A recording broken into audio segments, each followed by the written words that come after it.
Dave, this helmet might be too big. No. No, it looks good. You sure? No, it's gonna be fine. Okay, Dave, you've got this. Forehand shovel shot, lower right. Easier said than done, but okay.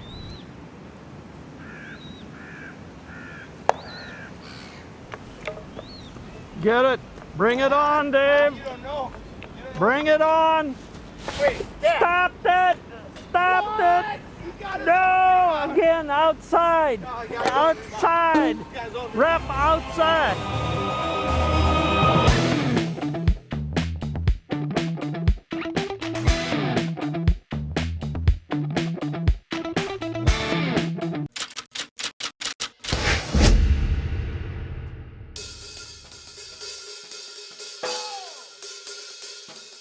Hey, welcome back to Rational Funk.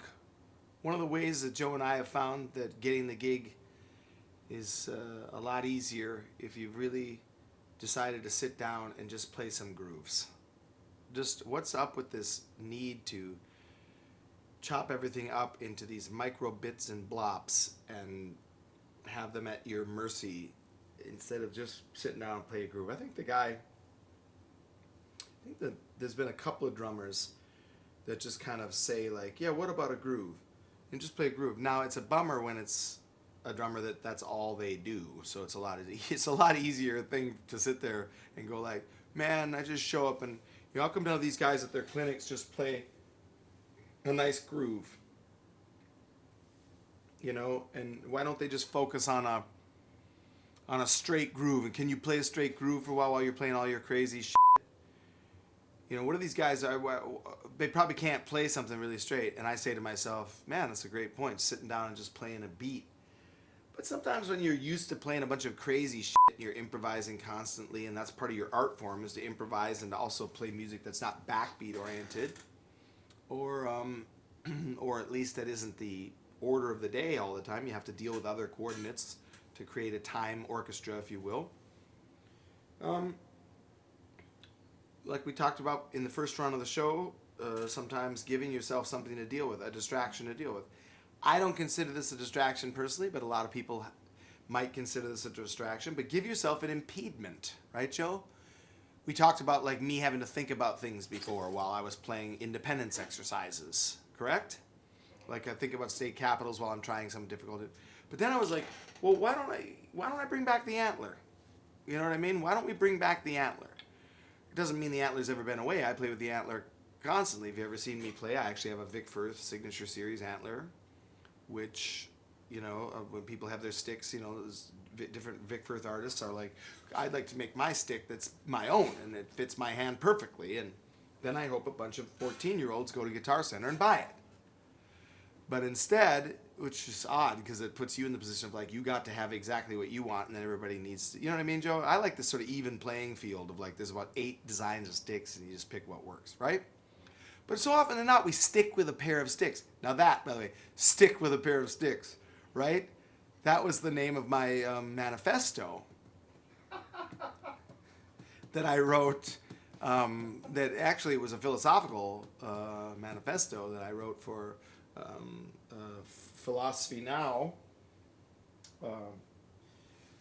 trade paper, about stick with a, you know what I mean? What was it again? Stick with a stick? Stick with a stick. Talking about a meta situation, of course, but the whole point is we think to ourselves, well, you try a stick, they all sound differently. The tips make your cymbals sound differently. Why don't we have an arsenal of different stick types to use for different tunes? You think to yourself, hey, this one's got a brighter thing, or this one I actually can ride better with this. This one this one reacts. You know what I mean? Well, then I thought to myself with the antler, oh, here's the antlers, and perhaps this will put me in a category of like, it's difficult. Not a lot of people are going to get this Dave King Signature Series antler stick.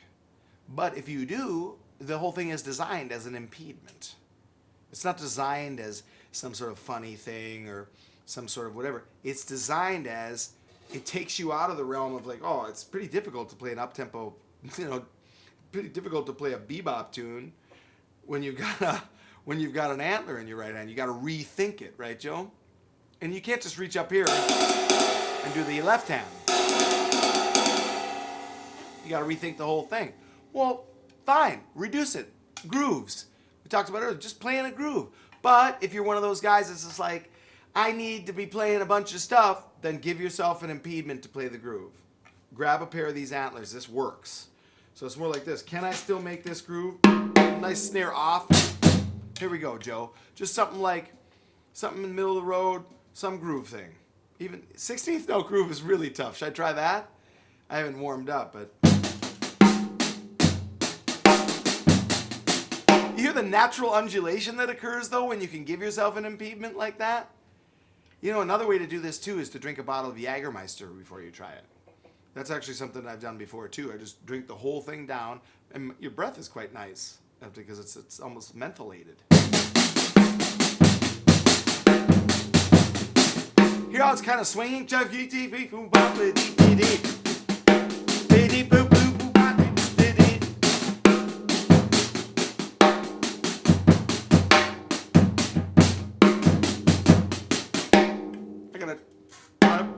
might want to rest it.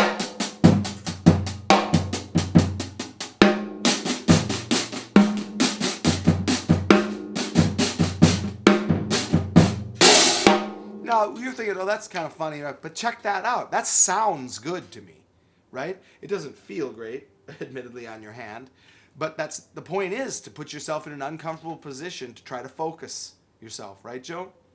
Okay, so along those lines, this is something that I will try. Can I borrow your hand? This is just this deserves a certain amount of formality. Nah, you can't see me do this anyway with the bow tie. Keep it rolling, Joe.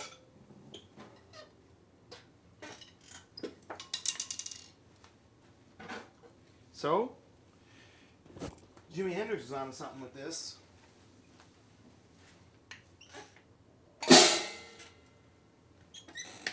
Admittedly, the bass drum is more difficult to play this way.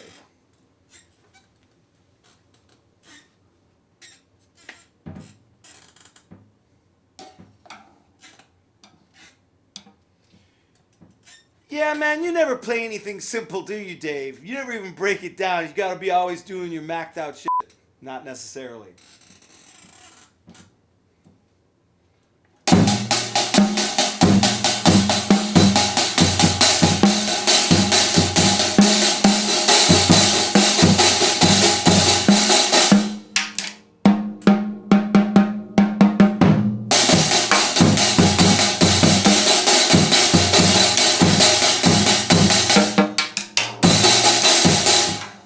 Cool, sounds like the White Stripes.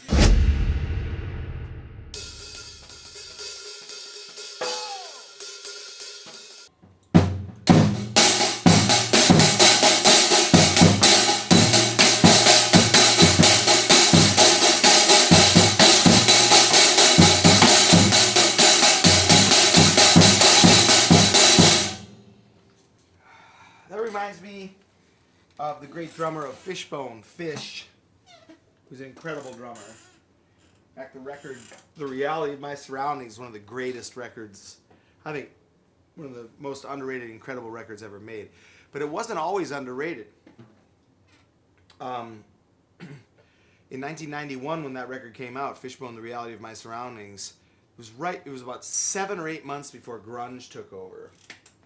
Fucking nightmare. Anyway, this record is amazing, and they were like poised. Fishbone was like, people finally realizing how unbelievable Fishbone was. Outside the people that already knew, of course. But they were this really unique band, and still are. But that record is incredible. I recommend checking it out. But Fish used to play backwards. So the drummer of Fishbone would turn his set, not face the audience. I thought that was pretty cool. He might have done it on Saturday Night Live when they played on Saturday Night Live in 1991. Did you know that, Joe? No. It's an amazing album. I took it one step further. I mean, I'm sorry. Which is I turn around and I play not facing the audience, but the kit is facing the audience. The drummer of Night Ranger used to set up sideways to the audience fellow named Kelly Keegi. So he would set up, and I think it was because he sang a few tunes. In fact, he sang the tune Sister Christian. Strange song, by the way, Sister Christian. Very strange. You're motoring. What is the lyric, Joe? I'm motoring. That would be a difficult one to try and transcribe. Let's see if I can do it. I have to play this one backwards because it's so easy and stupid.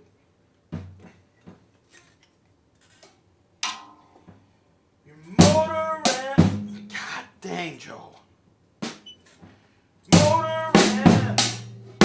What's your price for life? And if you wanted to try the pantomime now, this would be difficult, but check it out. You're motoring.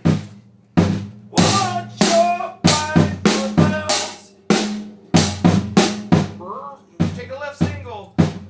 Turn your signal on. Motoring. What's your price for life? You're replacing Kelly Keegi and Night Ranger. They're like doing the county fair circuit or whatever, and you're like, you've been recommended for the audition, and you roll in like this. Hey guys, woo! let's do it. I'm in. Dave, do you know Sister Christian? Do I know Sister Christian? Fucking A, dude. Your original run on the band made the human race listen to that song. That song was on every 5 fucking seconds when I was growing up in shitty fucking landscapes of nothingness and no art. Yeah, I heard it. I like it. Again, right, Joe? You got to kind of keep that. That was my inner thought, right? My real answer was Sister Christian. Of course I know it. I love it. Should we start with that? Please, let's start with it. You guys, cool? Everybody ready? Dave, you all right? I'm here, man. I'm ready to go.